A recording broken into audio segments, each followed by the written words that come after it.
Yeah, thank you.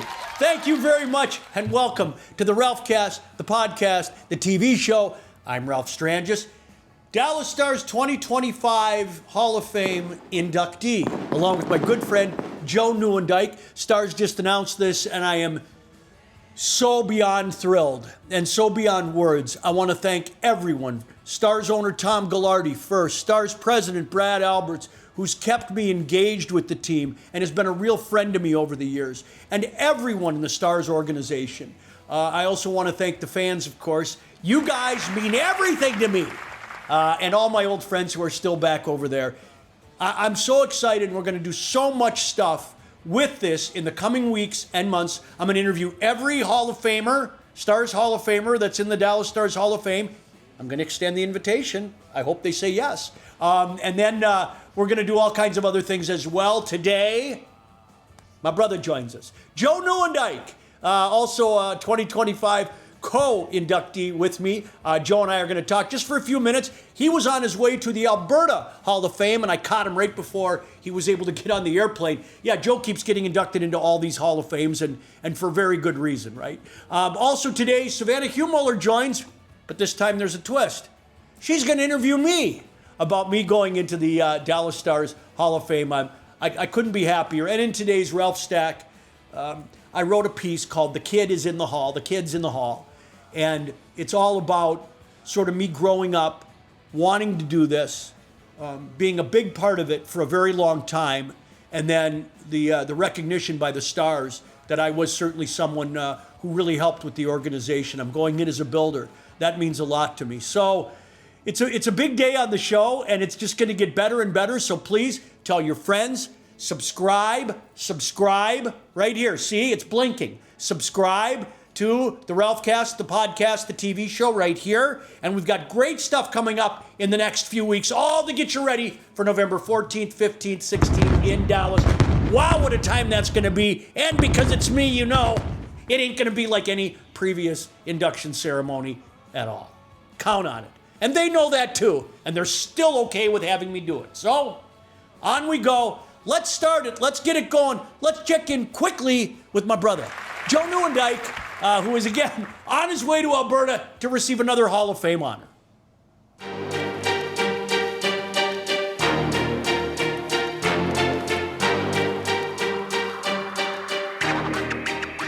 Joe, brother, welcome to the Ralphcast, the podcast, the TV show, and congratulations on your 2025 induction into the Dallas Stars Hall of Fame with me. This is awesome, isn't it? I mean, how excited are you? Well, I'm excited to go in, but to go in with you, my brother, Sunday Football Club, it's amazing. It's amazing. So that'll be a great weekend in Dallas. It'll be a lot of fun. I'm really looking forward to seeing everybody and being around all the guys again and seeing some of the earlier inductees, guys like, Eddie and the retired uniform guys are going to be there, too, and Hatch and Zuby and Lettman and, a lot of those guys. Maybe we'll even get Mike Modano to show up. What do you think the odds are there? Well, 50-50, I'd say, right? Chasing 5 kids around is busy, but hey, it will be great. You and I both have a lot of friends still in that organization that are grinding away, and to see some of my old teammates will be a lot of fun as well. Well, and one of the things you and I were sort of discussing a little bit is you were just way ahead of your time. You hired Glenn Gulletson years and years ago, and now they've hired him again. What's your take on Gully now as you're watching this stuff? Like, how do you think he's going to do the second time around? Oh, I think he's going to do terrific. They've got a good team there. I don't know all the ins and outs of what happened with Pete DeBoer there, but regardless, I think Gully is a quality individual. He always has been. When he's gone through the few of the meat grinder of the NHL and been in Calgary and Edmonton, he made a very smart decision hitching his wagon to 97 up there in Edmonton. I think that was a wise career move for him. But now coming back after all this time, I think he's going to be a better coach for it, having seen the NHL now for a decade. I just think it's a good hire and one that's familiar for both sides. It was a good thing I hitched my wagon to 25 way back in the day. And now here we are going in together. You and I, of course, found this out separately a little before now, so we've had some time to process it. First, how did you get the news, and what was that like? Well, I got the news. I'm here at the lake in upstate New York, and my daughter, who worked for the Stars, kind of knew ahead of time. So she went down to this restaurant on the water, and I said I'd come by with my son later on that evening. And we came by, and we were pulling into the inlet, and I saw all these black and green balloons and some of my friends there. And I still didn't clue in at that point. I said, what the heck is going on here? Why are all these people here? It wasn't until we docked the boat and came up, and then she informed me. It's something that really wasn't on the radar. I hadn't really thought about it a whole lot. They've only been doing this for a few years now. I think Brendan Morrow and Eddie are in there, as well as the retired jerseys. But, as you know, Ralphie, we all shared a pretty special time period of our careers during that run and during those years around that run. So this is really an honor for sure. We're all part of this. Yeah. Even if you stepped aside for a bit, how do you, when you look back at the Stars, like, what are your feelings about all of it? Like being a Dallas Star, you had a lot of stops. How important did you stay in Dallas in your career? Because I came from Calgary, where winning was the end all be all, and it wasn't that way in Dallas yet. And when Bob stepped aside, brought in Ken Hitchcock, and we made some deals. We got solid ownership in Tom Hicks, and then allowed Bob to have the freedom to do what he needed to do. Man, we started to roll, and we started to build something special there. And so when you look back, to be a part of that process where we stole some of the thunder from the Dallas Cowboys, a bunch of blue collar guys from small town USA and small town Canada, boy, what a great time of our lives that all was, looking back. And now to see it now with all the victory green and all the things, yeah, I'm very proud of what's happened down there, aren't you? 100%. They've done a great job. I've gone to some playoff games the last couple of years, and the energy in the building and the demographics of the crowd, like there's young kids there. There's kids of all ages and adults wearing jerseys. It's really incredible what they've turned this into. I think Dallas could use another cup, Ralphie. They're close and they're getting there, but we all know how hard it is having gone through what we went through. So I'm really excited about the weekend. I'm proud of the history and what the Dallas Stars are today as well. Yeah, me too. Well, listen, you and I are going to have a lot of exchanges between now and then. We will probably do this more than once as we get closer and closer. And I just can't tell you, how honored I am and how honored I am to go in with you. Yeah. I mean, one of the greats of all time, and to be your friend over all those years, man. I love you, brother. I love you too, man.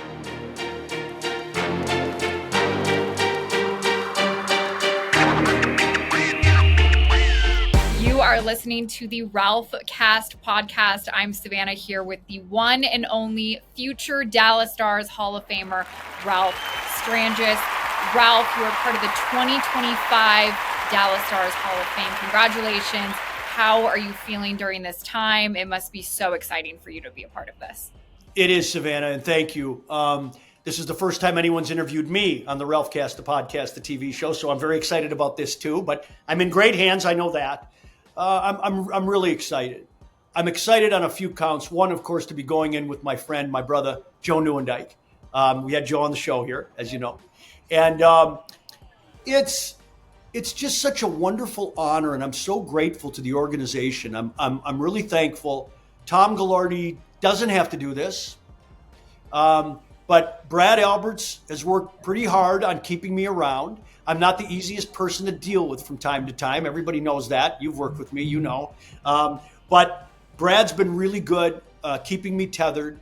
Tom's been very magnanimous and generous every time I've seen him. I like Tom a lot and respect him, and what a great job he's done with that franchise. And Brad Alberts has taken it places no former president ever even thought about going. Like he's really got command of things there. He's got the respect of all the people who work for him, and he's got my respect. I think about going back to those Minnesota North Stars days. I'm 6 years old as a fan, watching those games, and then I'm the one guy out of Minnesota, me and Norm Green. And Norm is vilified in Minnesota, but what he did for hockey in Texas and what he did for the NHL to help expand the footprint, I'm also thankful to Gary Bettman. I really am, and we'll go into more on that on a later date. Gary Bettman has done a lot for this league, including helping get the Stars to Texas and expanding in the Sun Belt, and that's been good for all of us. So it is. It's really fun, and I'm going to be thinking about a lot of stuff between now and then, and my family gets to come and everything. So it's a very exciting time here, and I'm really looking forward to it. Now, I want to touch on a few other people that are already in the Dallas Stars Hall of Fame, and now you're adding on Joe Nieuwendyk to that class as well as yourself. I want you to take me back to some of these days with some of these guys. I'm talking Bob Gainey, Ken Hitchcock, Jim Lites. Can you just paint the picture of what it means to be in the Dallas Stars Hall of Fame alongside so many of these other great guys that have been part of this organization? Yeah, this is the builder category, and to be number 4 in this group is pretty big, right? Which is, Bob went in first. It's funny, the only one of these I've been to was Bob Gainey's because Bob invited me. The organization and I have had our arm's length, and it's been fine because, it's good. We're all worked out now. But Bob was the most important person in the Dallas Stars organization to me over the years. Bob had everyone's back. Bob was always very inclusive. Bob was the only GM, and I had all of them, that treated broadcasters as an extension of the team. That really did. That invited us to things, that took us out to dinners, that put the group together. Later iterations of the GM that became a lot more separate between staff and hockey. And we're on the same airplane, but there were pretend walls. But Bob was never like that. And Bob also was not a guy who wanted to watch hockey games on the off nights. Bob would rather go listen to a jazz band or see a little reading of a play someplace. Or so Bob and I would do that. And Bob and I became very good friends doing non-hockey things together. Ken Hitchcock then was, Ken Hitchcock's a very good friend of mine. He has a place out here in the Coachella Valley. We see each other very regularly. We went golfing in British Columbia or in Alberta last year. And that was a lot of fun. I went with him and a couple other friends. We had a great trip. Hitch was a very important part of the Stars' development. He's the best coach in franchise history, not just because he won the cup, but because he got those guys really playing. He brought a level of respectability to the franchise as a coach that we had not had before, even going back to the Minnesota days. And he was also, crazy, nutty, avuncular, just a fun guy to be around. Never stopped talking, engaged with the media, a charming guy, and I'm very happy about that. Jim Lites and I have a very complicated history, but at the end of the day, Jimmy was really supportive of me in my early years. When he first got there with Jeff Kogan. And when Jim and Jeff Kogan were together, those were pretty good days for all of us. We were breaking new ground. We were these young, reckless, what's the Facebook thing, break shit, that kind of stuff. And Jim was never afraid to try things, right? Like Jim was always, Jim was always like go try stuff, experiment, push harder, be bolder, say something stupid, like this kind of stuff. And I was good at saying something stupid. That happened on more than one occasion. So all those guys, I have a measure of respect for, and we all came up together. And so for me to be a part of this now, to be a builder, going in as a builder for the Dallas Stars franchise is like, wow. And again, my exit was very uncomfortable, and Jim and I did not have a very good relationship there at the end. But time passes. We've all moved on. And now I can look back and say, okay, everything worked out the way I wanted it to. I didn't want to be there much longer anyway, and I really like how my life has progressed since then. So, yeah, thanks for steering me that way. Those guys have been very important in my career and development. Now, you've obviously been with the team through a lot of the ebbs and flows, different GMs, a lot of different players on this team. Take me back to that 1999 Cup year, how exciting that was, and how much the organization just overall has grown since those days. Oh. Well, and I talked to Joe about this today on the show, that, when we got there was one sheet of ice in the Metroplex. It wasn't very good, and then we were all in Valley Ranch. and we were next to the Cowboys. And the thing that happened there was the Cowboys were at the end of their run, and they didn't really care about the media that much in those days. And so what would happen is everybody would go cover the Cowboys, and then they'd come over and see us. And they'd be like, wow. I mean, they give us something to drink. We got cookies. We got the guys will sit and talk to us for an hour. Like, when Ken Hitchcock sat down with you, you're the guy finally had to go, Hitch, I got to go, if you're a media guy. And I think watching that build, starting with Tom Hicks coming in and taking over and then providing the financial resources, empowering Bob Gainey to do whatever he wanted, this is pre-cap, spend, get whoever we needed to do. And the first one was Joe. The next one was Zuboff. Eddie Belfour came in, Pat Verbeek. We set the market with Verbeek. And then, of course, we signed Hull in 98 after it didn't go, after we didn't get through the conference final. Neuendijk was hurt in the 98 playoffs in the first game. And then we all kind of got it together for 99. We were so good in 99. We had about 3 or 4 years where we probably could have won more than one cup. But we were so good. And we were at Reunion Arena up until 01, right? So that was different. To be in that building, and we slowed the ice down. We made it really humid in there for the playoffs because we knew we were playing teams that we weren't at, like Colorado. We knew that if we slowed them down that way. So there was little stuff like that. I mean, we'd put the dancers on the bench behind the other team. And I mean, it was old school Dallas Stars. We had the old Stars Club outside the arena in that big outdoor tent. It was really a fun time to be around it and to be in the middle of it. And then moving into American Airlines Center and all of that, and that was really interesting and nice. And we had some very good teams there. And then, the financial crisis hit, bankruptcy, we're looking for a new owner, and then the rebuild. And I pretty much, like in my final years, we weren't in the playoffs. We weren't, nothing, right? And then after I left, to watch how Tom Ghilardi built it and where it's at now, I tell you, I go into that building now. I see all that Victory Green. I hear that it's so loud. It's so much fun. Out there on the plaza, there's all those people walking around. I see my friend Dan Stukel brought me over to some of the facilities, not just the Star Centers, but these new basketball and volleyball courts. The business of sport that Tom Ghilardi's doing there is just amazing. Like, this franchise is just beyond an NHL franchise. This is a community resource. And so I'm just, going from that and winning the cup and having the ring. I got to remember to wear my ring. Should I wear my ring to the thing, Savannah? I guess I should, right? I have to wear my ring. There's not so many of them out there, right? And I'm very excited.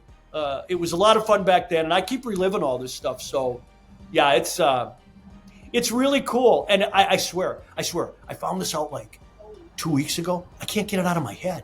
I can't stop thinking about it. I can't stop thinking about who's going to be there. I'm going to invite a lot of people.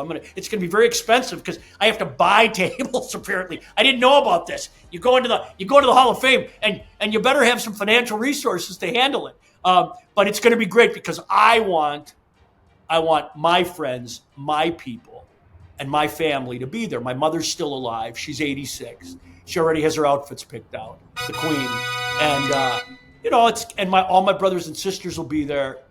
My dad's gone, but it's everybody else is around. I'm so moved that all this gets to happen in the fall, and and have my daughter and my ex-wife is even going to be there, and it's going to be great. It'll be a lot of fun.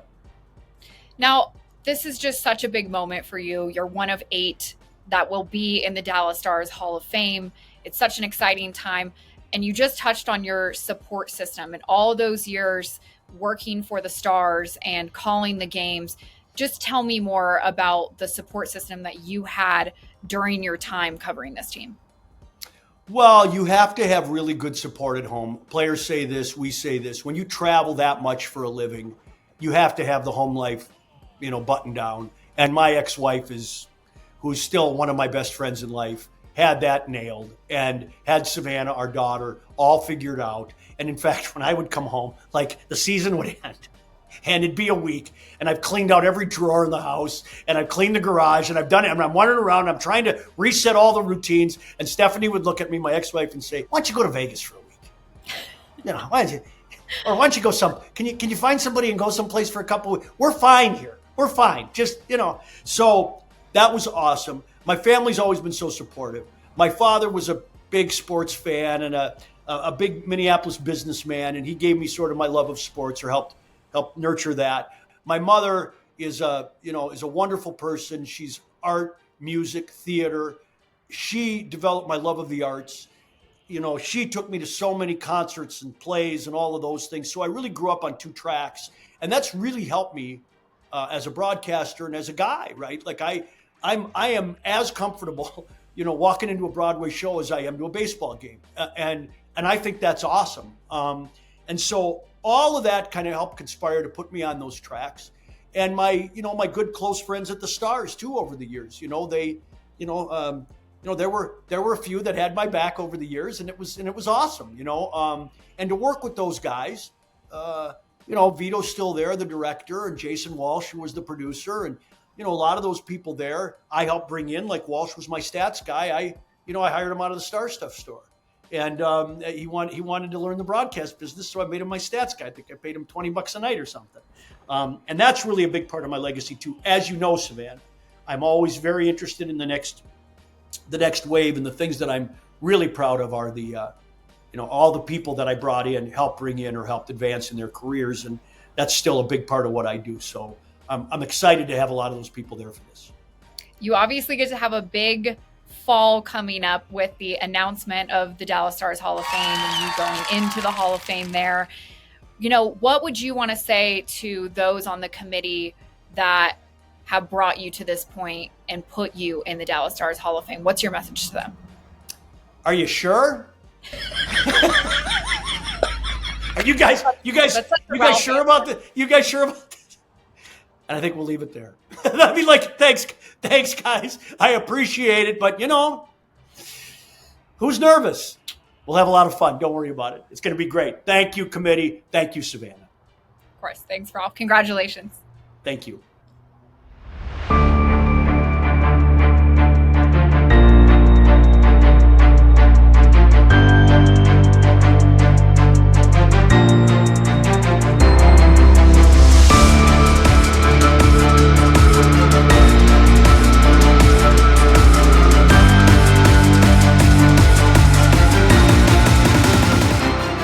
Finally, in today's Ralph Stack, wow.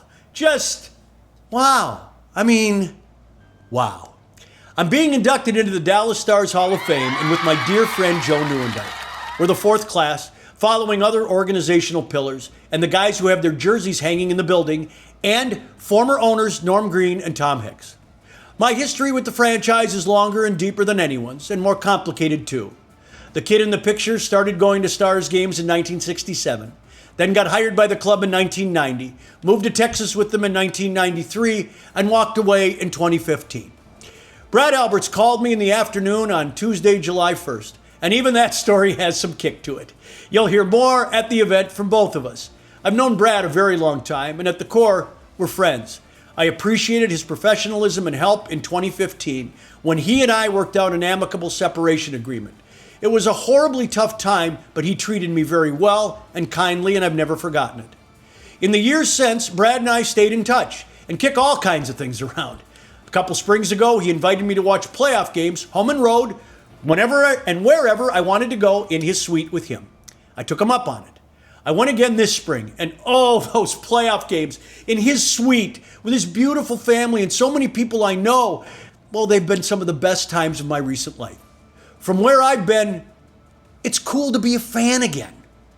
I'm going to write and produce a ton of content around this, and there will be time for everything, including lots of thank yous and acknowledgments. But let me say quickly here and right away, I want to thank Tom Ghilardi. I've always liked and respected Tom, and he has done such a great job with this franchise, my goodness. And a nod again, and thanks to Brad for the call and working hard to keep me close. Listen, friends, I ain't easy. And thanks to the committee and so many others, and you, my friends and fellow Stars fans. Today, let me take you back to what the kid was thinking and how he went about climbing the very jagged path toward where he wanted to go and ultimately ending up in the Dallas Stars Hall of Fame in 2025. I'm a Stars fan. I'm as OG as it gets. And whether I'm at the AAC or another rink or in my living room, I still act like the kid in the picture did when he was watching all those years ago. I scream, I yell, I jump up and down. No kidding. When Tyler chipped that puck out to Mikko at center in Game 7 against Colorado and Rantanen buried it to seal the series, I swear, I exploded with raw joy. I was standing in front of my chair watching it with my arms crossed, my teeth clenched, and the second Sagan got the puck and I read the play, I knew where it was going and I leapt and kept jumping with my arms raised in the air and I screamed. I remember doing exactly the same thing in my parents' living room in 1980 when Bobby Smith scored against Montreal in the playoffs and we beat the Canadiens and ended their run of 4 straight Stanley Cups. Can I tell you, February of 1980 with the Miracle Game and on into the NHL playoffs with the North Stars was quite a time for the USA and Minnesota hockey fan. I was 19. After I got off the phone with Brad the other day, after he told me I was being inducted, I sat in my living room chair for a very long time. The one I watch Stars games in. There's this picture in the 3-panel multimedia work my friend created for me, the 3 periods, that hangs in my living room. In the one panel is of me, as a kid, in front of the TV set. That picture is central to the piece and the first period of my life. It depicts me and the dreaming, the visualizing, the devouring of sports radio and television and print. I knew what I wanted to do from a very early age, and I was very sure I was going to do it. Still got a few things left on that list, but lots of miles before I sleep. Also, the backdrop for my YouTube podcast, The 3 Periods by Darren Taylor, is one of my most cherished possessions. I sat in that chair and I thought about that kid. That kid was something else, believe you me. The kid was restless, defiant, determined, loud, and unstoppable. It's not easy to live this way sometimes. The motor runs really hot, but I knew I was going to get there, to the booth, or the studio, or the stage, or on screen. I looked at the panel from my chair, stared at my face as a kid. You did good, kid. We did good. I get a bit emotional staring at that picture and looking and thinking about that kid. I work on not needing validation, but damn, it's sure nice when you get it. I worked very hard for this franchise and always held myself to a higher standard than anyone could ever hold for me. It was important to me to connect with fans both on the air and in person. My first concern always was representing the franchise well and spreading the good word. I also cared deeply about developing the people inside the organization and bringing new people on board. I lost count how many over the years had dinner at our house and watched sports with us. I'm a managed down guy. I look after the people under and around me. That was and still is my focus, and now it's my legacy. I wish my dad was still with us, but he's gone. He helped develop my love of sports and taught me to show up no matter what and be the most prepared person in the room if I could. My mom is alive, and she already has her outfits picked out, and wait till you see M. Morgan Avalon's fit at the party. Oh my goodness, she's going to steal the show. My mother gave me art and music and literature and style, and she jerked the chain anytime I misspoke or used bad grammar. Ooh, Ralphie, it hurts my ears, she would say. I had the perfect set of parents to send me out then. A type A alpha who loves sports and who himself is in Minnesota's Canterbury Park Hall of Fame for saving live horse racing in the state of Minnesota. And my mother, an artistic and deep-thinking, creative person who's been all over the world and in pursuit of global causes. My siblings are all still alive, and they are all likely to show. My brother Paul, less than a year younger, my brother Jason, a couple of years behind him, and my sister Anthea the baby. All attended and watched Stars games on TV or with me in person. We were lucky. My dad was a mover and shaker, and as a lawyer represented the Stars owners in those early days. So his office got tickets, and we'd get to go quite a bit. I'd always turn my head when I was in those seats and look up at the Met Center broadcast gondola over my right shoulder and watch Al Shaver work.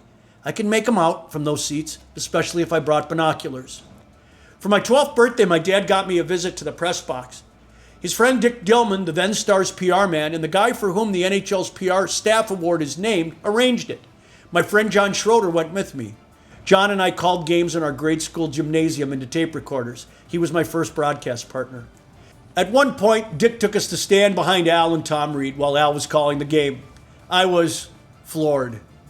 Al was my guy. I listened to him all the time. He taught me what it was supposed to sound like as I tuned in all those nights lying in bed. Later is an amazing turn of fate. I was hired as his final broadcast partner in Minnesota. And that's where I got the 3-year apprenticeship with the master. But that night, as a 12-year-old, I stood behind Al. That kid in the photo, that's about the right age. I watched Al closely and turned my head when he turned his as he followed the play. Al was loud, so I could hear him without having headphones on. Schroeder and I were over the moon.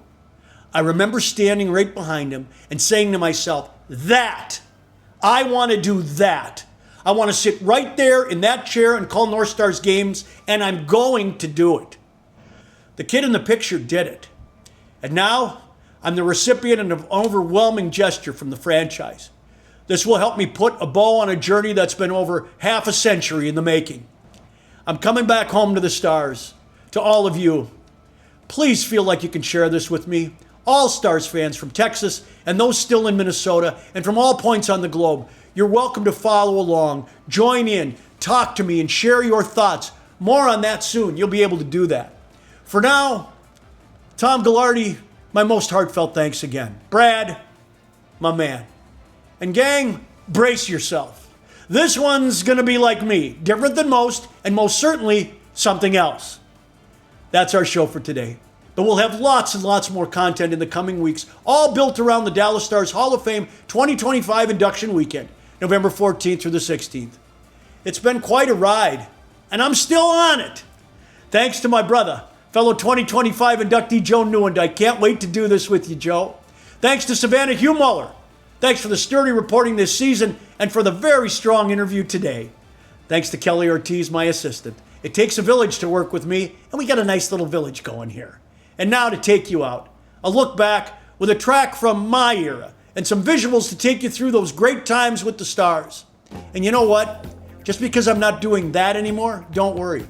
You ain't seen the best of me yet, not by a long shot. Don't forget me, and always remember my name. See you next week with Stars President's Brad Alberts, right here on the Ralphcast, the podcast, the TV show.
Falls. Ben out to the line for Daly. He shoots it. Madonna took it. He scores!